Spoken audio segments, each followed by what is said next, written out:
Hey everyone, today I'll be comparing and contrasting the films The Irishman and Goodfellas.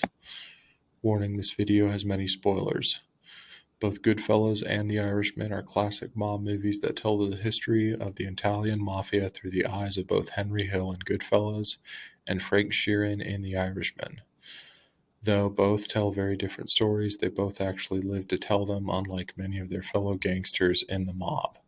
Despite many inaccuracies both these films very likely have, they both tell stories of real people with real experiences that tell stories about some of the darker sides of the American dream and what it meant for these two men with otherwise very little opportunity for upward mobility. Henry Hill was, according to the film Goodfellas, part of a large and very poor family growing up in the slums of Brooklyn, looking for something better in the beginning by stating that becoming a gangster was better than being president of the United States. To be a wise guy was to own the world.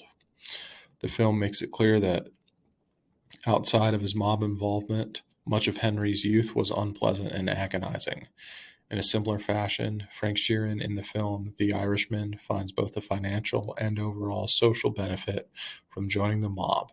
He states, in other words, his mob involvement defined the rest of his life. Both men associated with different families and associated themselves with notorious names like James Conway, Russell Buffalino, Paul Cicero, Jimmy Hoffa, and many others. Both Hill and Sheeran worked their way up in the mob world through networking and establishing close relations with their higher-ups. For example, because of Henry Hill's ties to Paul Cicero, he established trust and an ability to avoid financial strife as a young adult in New York City. Sheeran, because of his friendship with Russell Buffalino, was able to establish a spot on the chessboard, so to speak, and avoid serious consequences for some of the careless mistakes he made. One big difference between these two men is the decisions they made in the end. Henry Hill, at the end of the film Goodfellas, becomes an informer for the FBI and helps get his former higher-ups and long-lost heroes in the mob prosecuted. Hill, unlike Sheeran, broke some of the biggest rules in the mob, which, in the words of Hill's former colleague and friend James Conway, never rat on your friends and always keep your mouth shut. Since Hill violated these two codes of conduct, so to speak, he was subjected to loss of a lifestyle that he loved, as well as, of course, two dear friends he knew for decades. Of course, quite the opposite is true for Frank Sheeran, who never mentioned a name to the FBI or law enforcement officials. He, as a result, kept his mob life, as well as what happened to Jimmy Hoffa, a mystery that he took to his grave. However, as shown in the film The Irishman, Frank Sheeran died a lonely and somewhat despised individual by many members of his family. This in itself is likely a far more torturous fate that, as far as we know, did not happen to Henry Hill.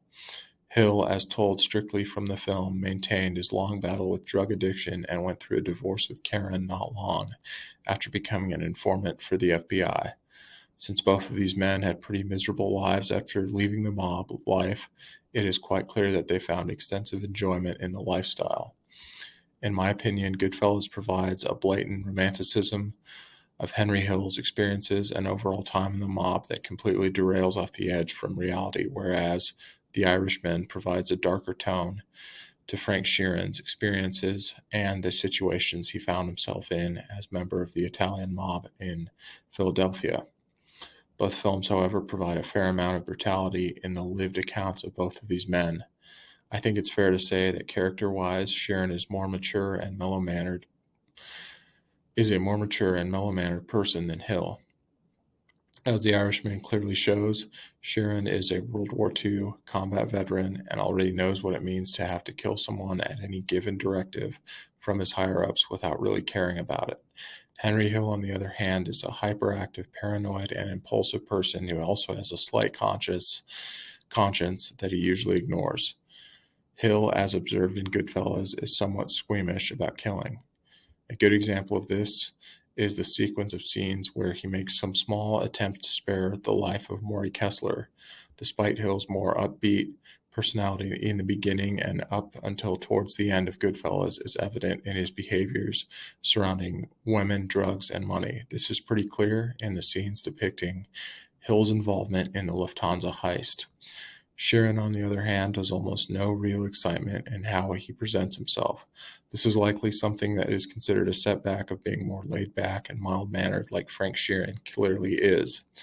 This is made clear through The Irishman, and especially towards the end when he murders Hoffa and feels little outer stress or agony from from it, except some possible crocodile tears when calling Hoffa's wife. Both The Irishman and Goodfellas have many key and somewhat coincidental similarities in their stories. For one thing, Sheeran and Hill both act in violence when a close loved one gets harmed. Then there are a few character parallels and possible crossovers in both movies. For example, Jimmy Hoffa in many scenes is reminiscent of Maury Kessler in his stubborn behavior and mannerisms.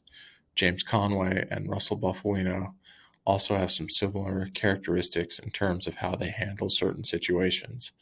For example, Russell, like James, getting rid of Maury, pretty casually orchestrates Hoffa's murder without much remorse afterward. He understands he is having to choose between his own survival and well-being and Jimmy Hoffa's. However, it is clearly not that far off from James Conway having Maury killed because Maury Kessler, like Hoffa, is too much of a loudmouth that could compromise the well-being and even existence of the entire mob. In essence, both these films have different characters who both prevent and create loose ends in what we now know as the largest and most influential criminal underground organization of the 20th century. In conclusion, both Goodfellas and The Irishman are both films whose stories would have otherwise likely been glossed over in the history books without being shown and dramatized on the big screen. Thank you for watching and listening. I hope you found this video informative and interesting. If you did, don't forget to support me on all of my platforms, and I'll see you guys later.